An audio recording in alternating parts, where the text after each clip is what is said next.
SK Plus International College. Please kindly subscribe to this channel, like and share the video. We are still on the chemical bond. Just like I've been telling you always, chemistry is chemistry. The more you practice, the more you become perfect. So chem is try. Try your best and try all the questions given to you. Read more questions, try your hands on more questions, and have mastery over the topic. We are going to continue with the chemical bonding. Already, if you have not watched the previous video, try to watch it so that you will get the concept. Today, we'll be looking at a type of the primary bond. We started with the ionic bond. We were able to come out with some properties of this ionic bond. We said that these ionic bonds are soluble in water as polar solvents. So we also said that these ionic bonds are also they have high melting and boiling points. And we also said that these ionic bonds, they can conduct electricity when they are at their molten state. So these are some characteristics of these ionic bonds.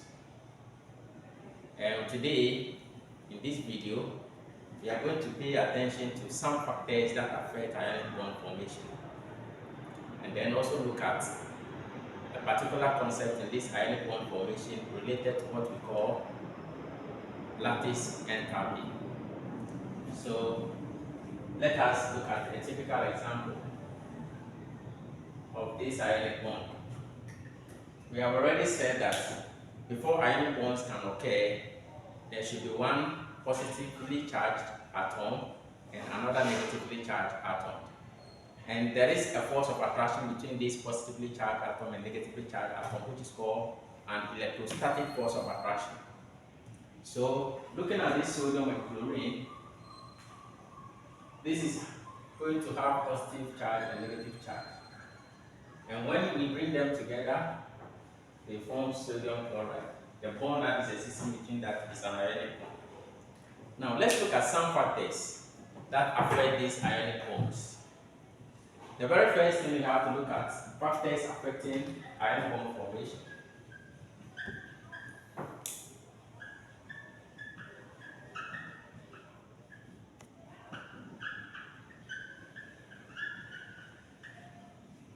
So these are the factors you need to consider. Anytime there's an ionic bond formation, these are some factors you need to consider. The very first factor you need to consider is that the atom, that is the cation aspect of the atom, should have a low ionization energy. That's the first thing you need to know. What it implies is that this cation, which is losing this one, should have a low ionization energy. Then another aspect of it is that this anion, the anionic part of this compound or ionic bond, should also have a high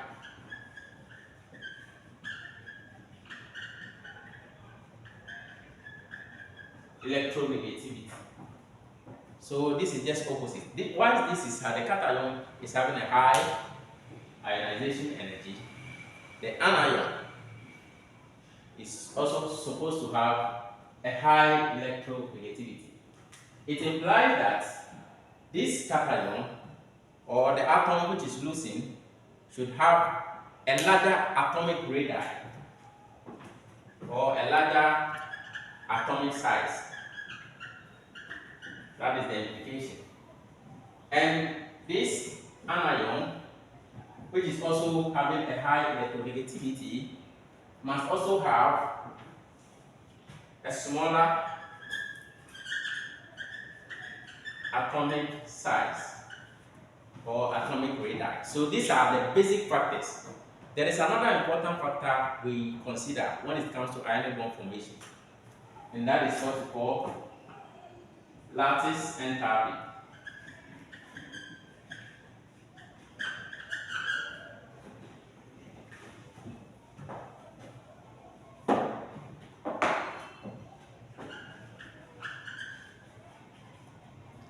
say lattice enthalpy, what are we really referring to? For an ionic bond to be strong, or for an ionic bond to be stable in nature, it should have a higher lattice enthalpy. What it means is that the higher the lattice enthalpy, the higher the ionic bond formation. And this also implies that for an ionic bond to have a higher melting and boiling point, it means that particular ionic bond has a higher lattice enthalpy. Therefore, the issue or the concept is then what is a lattice enthalpy? What is lattice enthalpy? So I'll represent that by Le. Now what is a lattice enthalpy? Simply looking at this ion or ion, sodium and chlorine. When I combine these ions in their gaseous state, that energy which is released as a result of the combination of these ions in their gaseous state, or these ions in their gaseous state, is what we call lattice enthalpy. So, in a very simple context, someone may ask, then what is it at all? So we can say it is the amount of energy released when two atoms or two ions, when two ions are combined in the gaseous state. So what it implies is that anytime there's an energy release when I combine two of these ions in their gaseous state, then that energy release is what we call the lattice enthalpy. Now, why do we have to study this lattice enthalpy? It is very important because anytime there is an ionic bond, the higher the lattice enthalpy, the higher the ionic bond strength. So what it implies is that we need to look at factors that affect lattice enthalpy. So we move on to some factors that affect lattice enthalpy. And in your WASI, you can be given some molecules and ask you to arrange them in increasing boiling or melting point. You can only do that when you understand the concept lattice enthalpy. So let's have a typical example. And this lattice enthalpy, we are going to study this lattice enthalpy into details when it comes to thermodynamics. Under thermodynamics, we will calculate this lattice enthalpy in a very special way called the Bond-Haber cycle, which when you get to thermodynamics, we will look at that. But for now, let's assume you have been asked to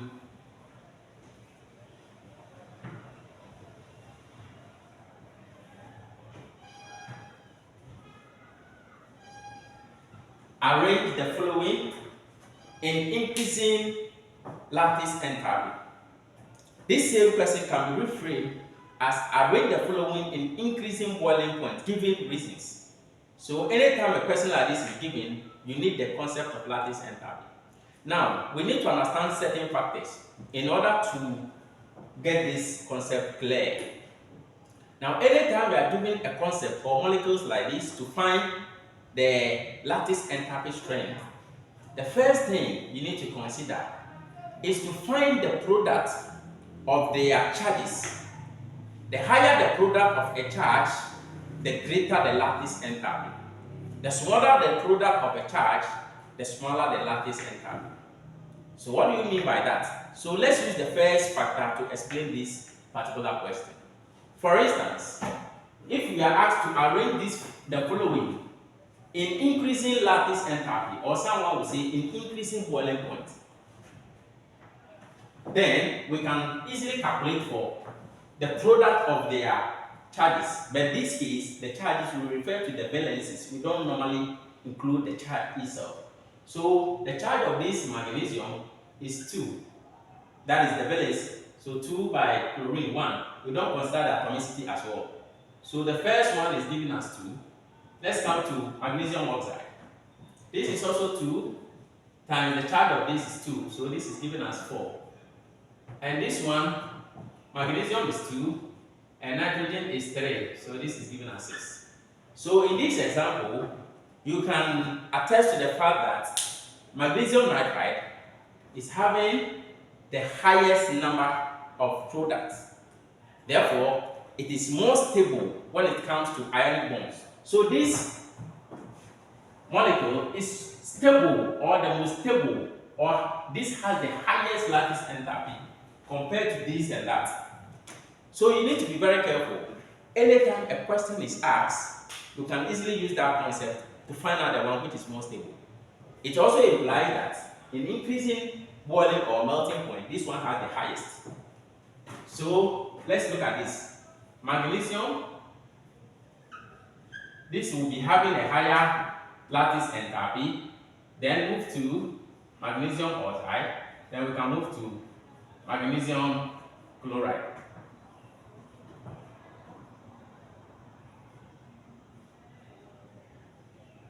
So this one is highest, this is highest. So decreasing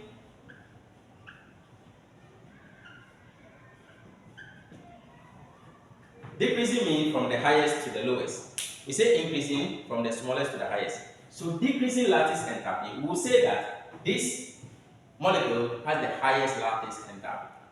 So anytime the question is given, you can just calculate the product of their the product of their charges. As soon as you calculate the product of the charge, the higher the product of the charge, the more stable the ionic compound. So this ionic compound has the highest lattice enthalpy. It also implies that it has the highest melting and boiling point. Now, this is one way, or this is one factor we can use. But another example now will give you a question like this. Let's say sodium chloride, potassium chloride, and cesium chloride. Now, if you are asked to calculate the lattice enthalpy for these ionic compounds, it will be very, very difficult for you to know. Why? Because when you calculate the product of this sodium has 1 times 1 to give you 1. This is 1 times 1 to give you 1. This is cesium 1 times 1 to give you 1.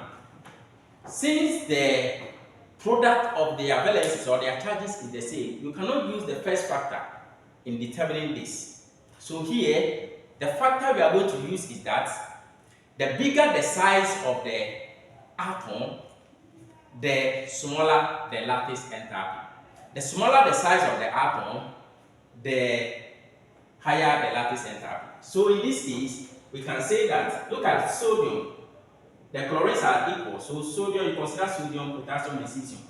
Cesium here is the largest, so it will have the smallest lattice enthalpy. Therefore, we can say from this, sodium chloride has the highest lattice enthalpy, followed by potassium chloride, followed by cesium chloride. So this is another way to determine the lattice enthalpy, and you can ask to arrange them in increasing boiling and melting point. Thank you for watching this video. Subscribe to this channel, like the video, and share so that we can do more videos on chemical bonding and other related topics. See you in the next video.